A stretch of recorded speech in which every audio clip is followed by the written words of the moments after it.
우리 하나님의 말씀 사도행전 1장입니다.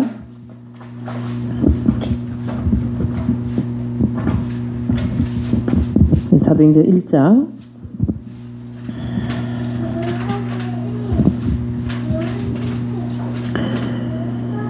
우리 1절에서 8절까지의 말씀을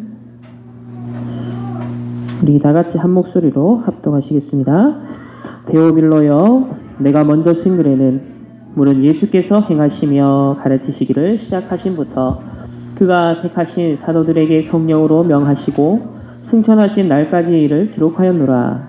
그가 고난받으신 후에 또한 그들에게 확실한 많은 증거로 친히 살아계심을 나타내사 40일 동안 그들에게 보이시며 하나님 나라의 일을 말씀하시니라. 사도와 함께 모이사 그들에게 분부하여 이르시되 예루살렘을 떠나지 말고 내게서 들은 바 아버지께서 약속하신 것을 기다리라.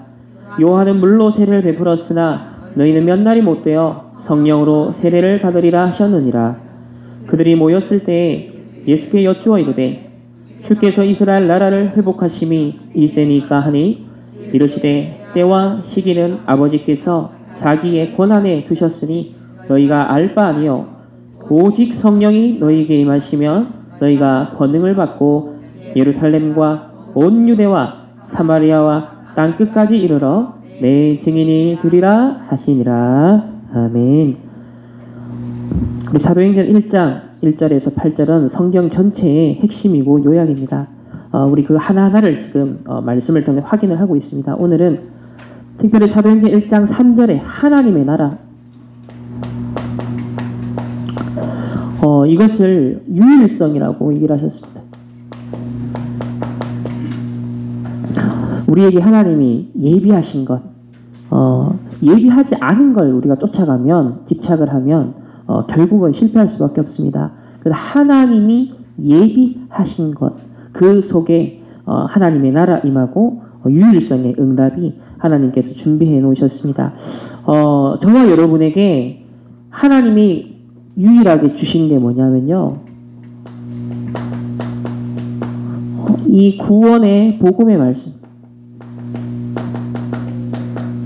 이 유일성이 여러분의 직업 전문성, 그 속에서의 유일성의 응답 이전에 하나님 우리에게 주신 복음이 유일합니다. 이 성경 66권이 유일합니다. 우리에게 베푸신 구원이 유일합니다. 그래서 구원의 길 선구를 하나하나씩 확인하는데요. 오늘의 순서가 마태복음 16장 16절입니다. 우리 다 같이 한번 암송해 봅시다. 시작. 시몬 베드로가 대답하여 이르되 주는 그리스도시요 살아계신 하나님의 아들이시니이다. 아멘. 주는 그리스도시요 그랬습니다. 그리고 또 중요한 것이 살아계신 하나님의 아들이라고 그랬습니다. 우리가 믿고 고백하는 이 그리스도는 이론이 아니라 살아계신 하나님의 아들. 지금 이 시간에도 저와 여러분의 함께 하시고 오늘 이 예배의 주인 되시고 또 우리는 그리스도의 지체로 그리스도 오늘도 우리의 머리 되심을 우리는 믿습니다. 그래서 이 그리스도 어떤 분이시죠? 이 그리스도는 요한일서 3장 8절에 하나님의 아들이 나타나신 목적이 뭐다? 마귀를 멸하기 위해서다. 오늘도 이 그리스도가 저와 여러분, 우리 가정 가문, 우리 지역 민족, 전 세계 역사는 모든 사단의 일을 멸하신 참된 만왕의 왕으로 오신 그리스도임을 여러분 믿으시고 확신하시기 바랍니다. 두 번째로 그리스도께서 오신 목적이 무엇입니까? 요한복음 14장 6절에 모든 사람이 사실 하나님을 떠나버렸잖아요. 창세기 3장에 하나님의 언약을 놓치고 범죄함으로 하나님과의 관계가 단절되었습니다. 철학으로, 종교로, 선행으로 하나님을 만나보려고 인간이 몸부림을 쳐봅니다. 그래 그것으로는 도저히 하나님을 만날 수가 없죠. 하나님을 떠나버린 원죄에서 그 운명의 틀에서 벗어날 인간이 아무도 없어요. 어제 우리 교회에서 하모니라는 영화를 봤는데 그 마지막 장면이 참 짠했어요.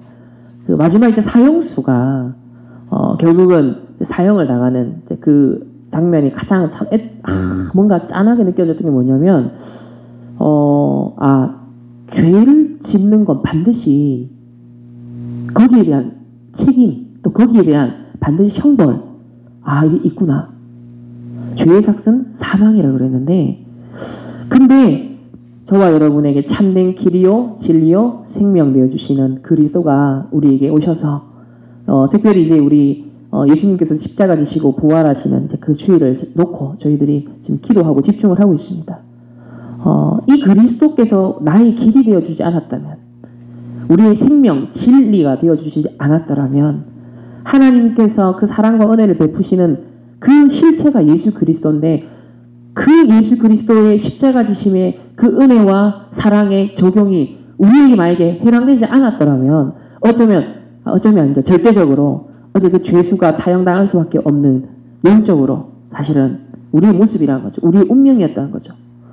그래서 저는 오늘도 주는 그리스도시요, 우리 잠시 묵상을 하고 우리가 고백을 하고 선포를 할 때 길이요 진리요 생명 되신 그리스도, 창세기 3장의 원죄에서 해방시키신 그리스도, 오늘도 예배를 통해 말씀을 통해 온종일 참진리 길 생명 되신 그분을 만나고 그분을 오늘도 누리는 예배가 되길 원합니다. 그리고 그리스도께서 마가복음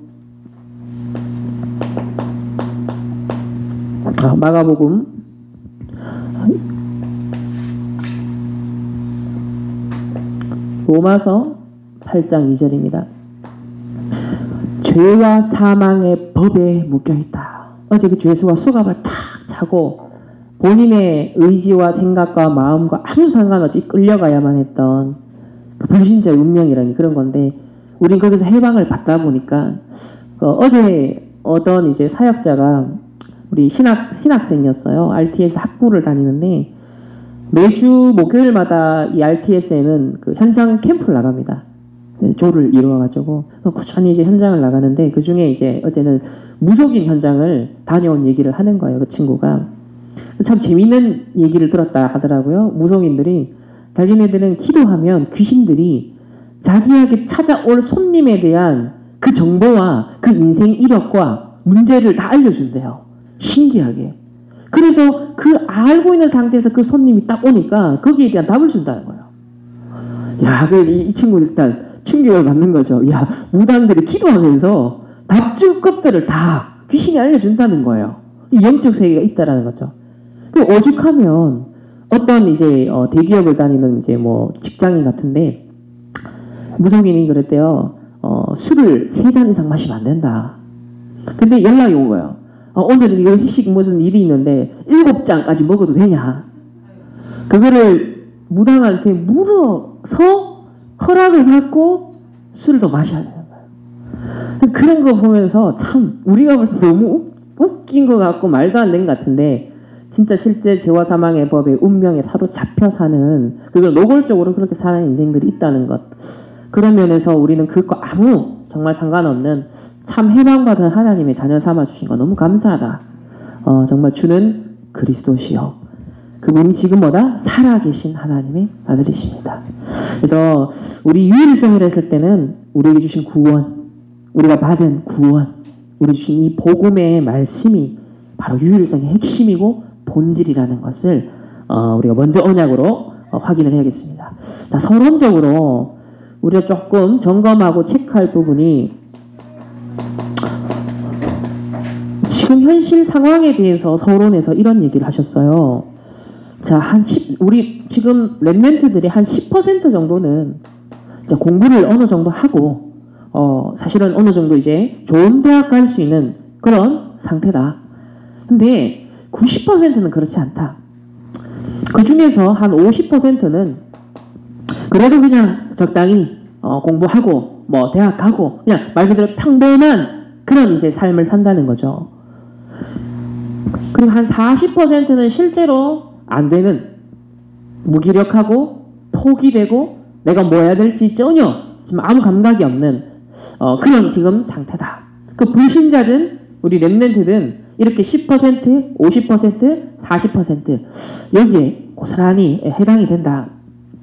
그런 가운데 두 번째로 얘기하신 것이 사교육 현장에 대해서 얘기하시면서 우리 작년에 히트를 쳤던 그 드라마가 뭐였죠? 스카이캐슬. 스카이캐슬이죠. 저는 보지는 못했었는데 얘기는 많이 들었어요. 그리고 실제로 저는 미국에 있으면 2000년, 2003년 있으면서 그 현장을 봤거든요. 스카이캐슬 같은. 실제 하버드 대를 가기 위해서는 우리나라만 학원이 있는 게 아니라요. 미국에 학원이 있어요. 이렇게 명문대를 향해서 겨냥해서 실제로 아이들을 키워내는 그런 실제 입시 컨설팅하는 그런 조직들이 있단 말이에요. 우리나라에도 이 사교육 열풍이 장난 아니죠. 그래서 어느 정도로 있다. 이걸 전담하는 아주 전문팀 그런 학원들이 또 있다. 미국에만 뭐 한 400개가 있다라고 했는데요. 우리나라에서 지금 우리 그 서울에서 제일 유명한 입시 현장이 어디죠? 제일 유명한 곳이 대치동이죠. 대치동이에요. 대치동의 학원과 그 다음에 교습소를 다 합쳐서 한 몇 개 정도 있을 것 같습니까? 몇 개 정도 있을까요? 1000개가 있답니다. 학원과 교습소가 밀집되어서 1000개가 그 대치동 거리에 쫙 있다는 거예요. 엄청난 거죠.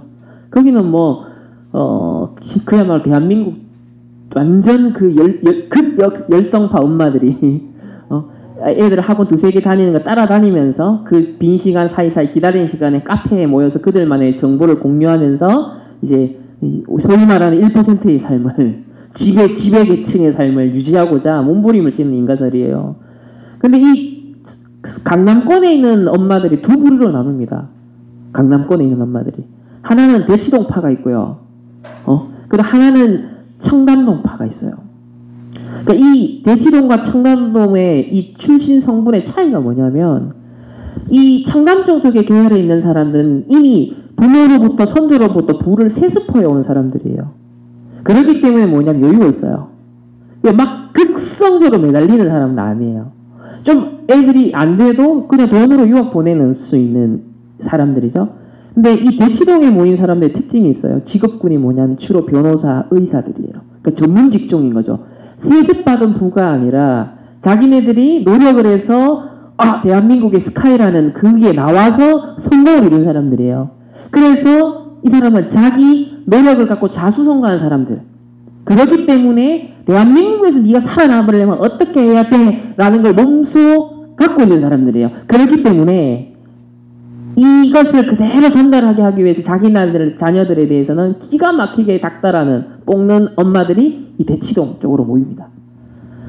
그래서 이 대치동은 옛날에는 학원가가 아니라 그냥 일반 그냥 아무 뭐랄까요 막 땅값도 싼 그런 곳이었기 때문에 학원이 모였었다는 거예요. 그런데 80년대 학생운동을 하다가 이제 뭐 민주화되고 하면서 이 학생운동 했던 사람들이 직업이 없는 거예요. 일할 수 있는 게 없는 거예요. 그래서 이 사람들 대거 모여들어서 오픈을 하게 된 게 이 싼 땅에 학원을 만들어서 이 사람들이 학원을 운영하기 시작했던 겁니다. 아이러니하죠. 가장 좌파에서 진보적인 사람들이 자본주의를 비판했던 그 사람들이 대치동의 학원가의 핵심 멤버들이 되어 있다는 거죠. 그러니까 이게 보고 없으면요. 진짜 인간들이 돌고 기가 막힌 거죠. 그래서 이 사교육 시장을 가장 어떤 조장하는 것 중에 하나가 학생 기록부예요. 종합 기록부.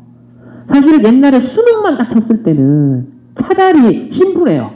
그것만 올인하는데 근데 그거 말고 뭐 요즘 보니까 소논문도 써야 되고 뭐 있어야 돼요. 그러니까 학생 기록부 한 줄을 그 남기기 위해서 스펙을 쌓기 위해서 사교육을 받아야 되는 종류가 훨씬 많아졌던 거죠. 그러니까 이 학생 종합 기록부를 가장 지시하고 이것이 참교육이라고 했던 게 바로 정교조였습니다. 아이러니하죠. 가장 사교육과 자본주의를 비판했던 세력이 그 대치동에 가장 핵심 세력이 이루어져 있고 그리고 그 사람들이 어쨌든 간에 거기에 이제 중심 멤버가 되다 보니까 소위 강남 좌파라는 얘기가 나오는 거예요. 뭐냐면은 자기네들은 이미 성공해서 누리고 있는데 사상은 뭐냐면 그걸 갖고 있는 거죠. 그래서 이런 사교육 시스템이 돌아가고 있다. 그 핵심은 뭐냐면 이런 사람들이 자, 세상은 이렇게 중심으로 흘러가는데 뭘 모른다? 인간이 영적 존재고 영적 상태가 어떻게 되느냐 이거 관심 없다는 거예요. 그 스카이캐슬에도 보면 코디네이터 그 입시 코디네이터가 보면 얼마나 무섭다라는 것을 그는 좀 극화시켰지만 실제로 미국에서도 대학에 그 랩런트가 그 증언을 하기를 얘가 뉴욕 대학을 다녔는데 시험 기간에 자기 친구들은 마약을 복용한다는 거예요. 이 마약 중에서도 기가 막히게 기억력을 엄청나게 뭘 하나 책을 딱 보면 거의 그 책을 다 외울 정도의 엄청난 합승력을 도와주는 마약이 있다는 거예요. 자기 그 유혹이 오더라는 거지. 왜? 친구들은 너무 효율적으로 약을 의존해서 공부를 해서 시험 치는데 자기는 렘넌트 하나님 자녀의 자존심이 있으니까 그 약을 의지할 수는 없을 것 같고 너무 이게 갈등되더라는 얘기를 하던 거예요. 자, 뭔가 스카이만 가면 돼. 성공만 하면 돼. 점수만 잘 받으면 돼. 목표 지향적이고 성공 지향적인 게 세상이죠. 그러나 결국은 인간은 본질은 영적 존재이기 때문에 영적인 부분에 대한 행복과 답 없이 계속 가면 어떻게 온다? 반드시 영적인 부분에 문제가 온다는 거죠. 이 시간표가 반드시 옵니다. 3단체에도 이 시간표가 반드시 옵니다. 그래서 전 세계의 영적 문제가 올 수밖에 없는 지금 상황이다. 지금 미국은 주마다 조금 다르지만 마약이 합법화됐잖아 이제 의료용으로. 그리고 이제 담배처럼 어느 정도 소량을 가지고서 이제 쾌락을 즐길 수 있는 그게 합법화됐어요. 그러니까는 캔디도 그게 나오고 젤리도 그게 나오고 뭐 티도 차도 이제 그런 게 나오고 그러니까 먹는 모든 종류의 음식 속에 마리화나 성분이 다 들어가는 거죠. 그럼 그거 일일이 계속 이제 어릴 때부터 조금씩 먹기 시작하고 축적되고 쌓이면 이 중독자가 될 수밖에 없잖아요. 그걸 지난번 우리 2주 전에 RUTC 방송에 미국의 LA의 검사 출신의 지금 검사로 일하고 있는 랩런트가 실제로 그거의 폐해에 따른 아이들이 어떤 상태인지 그래서 그 아이들 놓고 지금 교육하고 치유하는 사역을 하고 있다. 그러니까 실제 그런 거죠. 문화가 되고 법이 되고 하니까 이 마약하는 것조차도 근데 이런 것들이 전부 다 중독으로 가서 정신적으로 영적으로 육신적으로 황폐하게 만드는 이런 지금 시대 상황에서 저와 여러분이 부족하지만 연약하지만 하나님께서 어떤 증인으로 오직의 증인으로 특별히 하나님이 저와 여러분이 해주신 오직 3가지를 말씀하셨습니다. 이 3가지 오직을 반드시 찾아내고 이걸 누리는 시간을 반드시 가져야 된다라고 하시면서 첫 번째로 영어로 쓰셨어요. 이미지. 우리가 창세기 1장 27절 하나님의 형상대로 했을 때 그 이미지입니다. 창세기 1장 27절에 하나님의 형상을 입지 않고 구원받지 않은 상태에서 이렇게 미친으로 열심히 살아가는데 거기에 따른 한계. 저와 여러분은 그렇지 않다는 거예요. 하나님의 형상을 입고 우리는 공부해야 된다. 하나님의 형상을 입고 늘 그걸 확인하면서 사업도 하고 일을 해야 된다. 이거 놓쳐버리면 결국은 하나님 형상 깨어진 것과 같다는 거죠. 두 번째로 주신 단어가 영어로 트리니티입니다. 삼위일체죠. 성삼위 하나님이 지금도 우리와 함께 하시면서 말씀을 주시고 말씀을 이루시며 능력을 주시고 능력으로 역사하신다. 이 성삼위 하나님의 역사, 불신자가 전혀 모르는 영역, 이것을 가지고 우리 렘넌트들이 삶을 살아가야 된다. 모든 만남도 이걸 갖고 처리해야 되고 모든 사건과 일도 이 성삼위 하나님이 지금 나와 함께 하시는 그 속에서 계속 우리의 삶이 이어져 나가야 된다. 세 번째는 2가지 단어를 주셨습니다. 첫 번째가 authority입니다. 두 번째 단어는 power라고 하셨어요. 그래서 authority는 위에서 하나님이 내려주시는 권능을 말하고 power는 이 땅에서 내가 사용하고 정복할 수 있는 일종의 권세를 말하죠. 그래서 권능은 반드시 위로부터 주는 겁니다. 그리고 그걸 실제로 사용하는 것은 이 땅에서의 권세로 나타나죠. 국가에서 그죠? 예를 들면 경찰들에게 일종의 권능을 부여합니다. 그리고 경찰들은 자기 실무 현장에서 뭘 사용하죠? 권세를 사용하는 거예요. 그러니까 저와 여러분이 어마어마한 권능을 받은 자들이다. 그 중요한 건 뭡니까? 여러분의 땅에서의 권세 사용, 여러분의 학업에서의 권세 사용, 사업 현장, 만남 현장, 갈등 현장, 문제 현장, 한계 현장, 모든 것에서의 뭘 사용해라? 그 권능을 내 것으로서 누려나가는 권세로 나가야 된다는 거예요. 이게 저와 여러분에게 저 대치동 엄마들이 모르는, 강남 엄마들이 모르는 이 오직, 저 3단체가 모르는 이 세 가지 오직, 우리에게 주신 유일성이라 했을 땐 여기서 나옵니다. 오직, 유일성, 재창조. 결국 오직에서 나와져서 연결되어져서 실제적인 응답으로 나타난다는 거죠. 자, 이걸 서론적으로 우리가 언약을 먼저 잡아야겠는데, 이 62가지 전도자의 삶은 전 세계를 살리는 증인의 여정이다. 그래서 순간순간 뭘 확인하시라 했냐면, 내가 이 속에 있는가? 오늘도 오직 그리스도, 지금도 오직 하나님 나라, 지금도 오직 성령, 이 속에서 출발해서 진행되고 마무리하는 이 138이 결국 어디까지 간다? 각인, 뿌리, 체질. 이게 하나님의 저와 여러분 그 전 세계를 향한 목표라 그랬습니다. 결국 각인 바꾸는 거, 체질 바꾸는 거, 여기까지 가는 게 하나님께서 준비하신 목표다. 우리 개인뿐만 아니라 전 세계를 향한 각인 뿌리 체질, 각 민족에게 각인 뿌리 체질된 것들, 그 전도자를 통해, 렘넌트를 통해 그거를 싹 다 뒤집어 엎고 하나님의 형상 회복을 시키겠다라는 거. 이게 하나님의 계획입니다. 그래서 지금부터 찾아내기 시작해서 세계가 변화되는 여기에 증인으로 하나님이 세우시기 위해서 뭘 주신다? 이 세 가지의 오직을 하는 여러분을 통해서 유일성의 응답을 주신다 했습니다. 그러니까 첫 번째로 우리가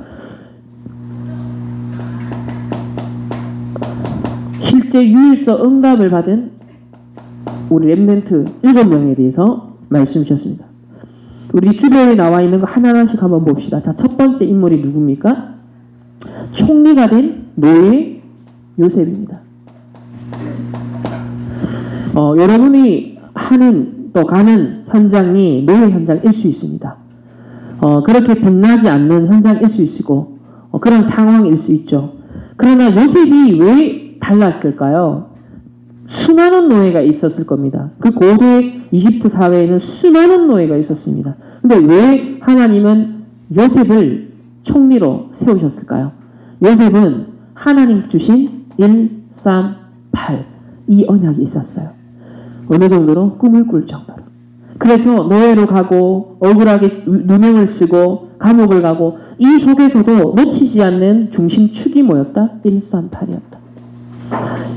이번 주 우리 이제 지난주 수요일 날 우리 RTS 이제 원장 특강이 있었습니다. 그때 류 목사님이 주신 제목이 뭐였냐면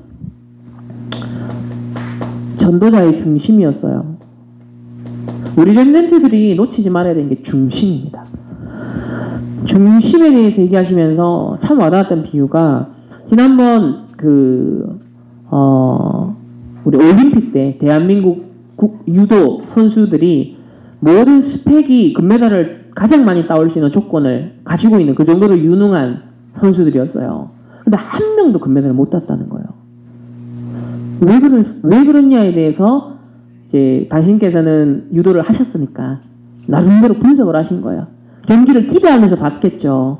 근데 한 명도 금메달을 못 딴 거예요. 보통 우리가 2-3개씩 금메달 땄었거든요. 왜 그랬냐? 전부 다 처음에 너무 서두르다는 거예요. 너무 막 붙어가지고 막 할 수 있다, 하면 된다, 뒤집자 막 이러면서 너무 서두르더라는 거예요. 판판이 다 깨졌대요. 뭐다? 중심을 놓쳐버린 거예요. 모든 레슬링, 유도, 태권도, 모든 운동의 핵심이 뭐예요? 상대와 나 사이에 무슨 대결이에요, 결국은. 중심을 나는 지키고 상대의 중심을 흔들어 버리는 게 그게 모든 경기의 싸움의 핵심이에요. 그러니까 중심을 놓치면 결국은 모든 게 안 되는 거죠. 우리의 삶의 생각, 마음, 영혼에도 뭐냐면 중심축이 있어야 돼요. 이 중심축이 무너지는 순간 모든 게 문제가 됩니다. 건강에도 문제가 되어져요. 균형이 깨어지니까. 세월호도 결국은 뭐예요? 갑자기 선회를 했지만 그 선회했던 방향과 반대로 조류가 강하게 흐르는 시점이었어요. 그러니까 조류는 이렇게 흐르는데 부하는 반대로 확 꺾어버리니까 훨씬 빠르게 중심을 놓쳐버리고 무게가 쏠리면서 침몰해버린 거예요. 우리 인생에도 그 결정적인 순간이 그렇게 올 수 있다는 거죠. 문제와 사건 앞에 당황하니까 돌려버리는데 그 흐름이 완전 사단의 공격타가 되어서 중심축을 놓쳐버리면서 확 침몰하는.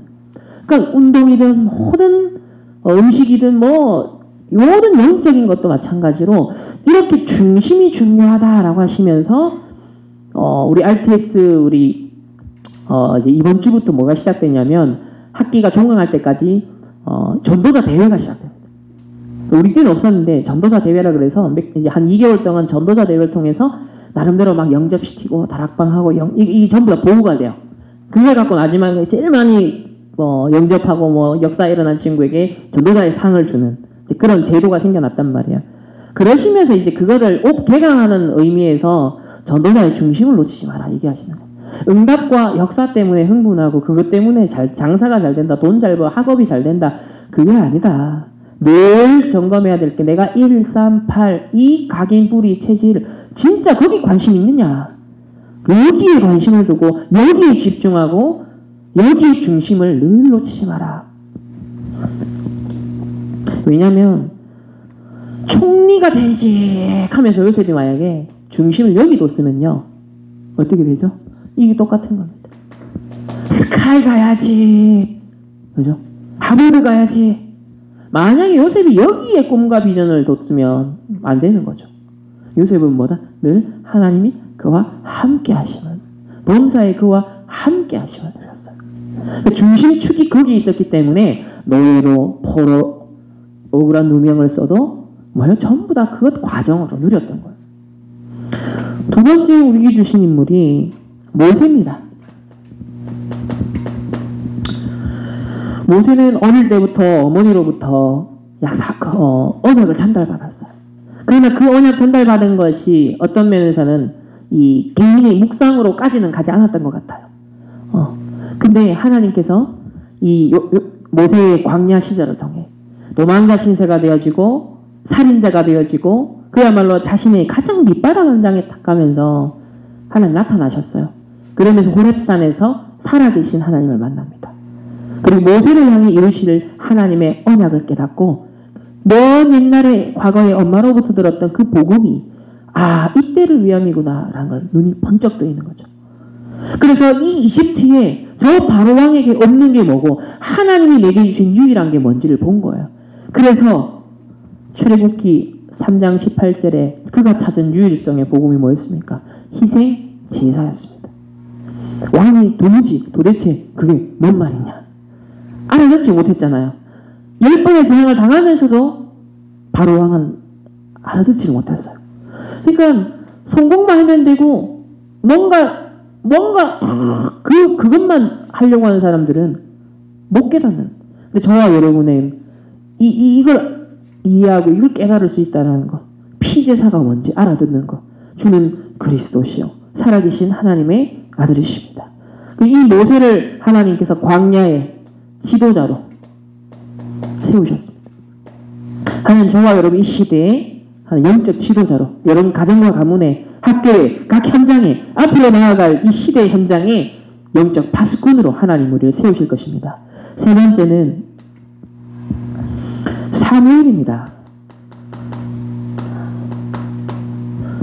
아들 없는 것을 원통해하면서 아들 하나 달라고 그렇게 매달렸던 엄마. 그 속에서 결국 엄마가 뭐요? 깨닫습니다. 지금 아들 없음이 문제가 아니구나. 남들 다 가지고 있는 거 내 하나 없다고 그거 억울함에 그 상처 속에 살다가 그것 때문에 매달리고 기도하던 그런 상황에서 눈을 번쩍 뜹니다. 하나님이 찾으시는 건 나시린이구나. 그래서 이 나시린의 언약을 잡고 하나님 주신 그 아들이 사무엘이었는데 어릴 때부터 엄마 품을 떠나서 어디서 자랐어요? 성전에서 자랐습니다. 언약궤 곁에서. 그러니까 언약궤 곁에 있다는 건 그 당시에 영적 지도자들은 말씀 다 놓치고 이상이 보이지 않고. 근데 어릴 때부터 언약궤. 그의 인생의 중심축은 바로 이 언약궤였습니다. 그래서 다윗에게 나중에 블레셋에게 이 언약궤가 빼앗겼던 역사를 얘기하면서 언약궤 반드시 찾고 이 언약궤 모실 성전을 다윗이 끝까지 인생 마지막 프로젝트로 잡고 있었던 이유가 이때 전달받은 그만큼 사무엘에게 중심축은 뭐였냐면 언약궤였어요. 결국은 그 시대에 마지막 또 사사이면서 왕을 최초로 세운 중요한 역할을 했던 이 사무엘이 살아있는 동안 뭐가 없었더라? 전쟁이 그쳤더라 그랬습니다.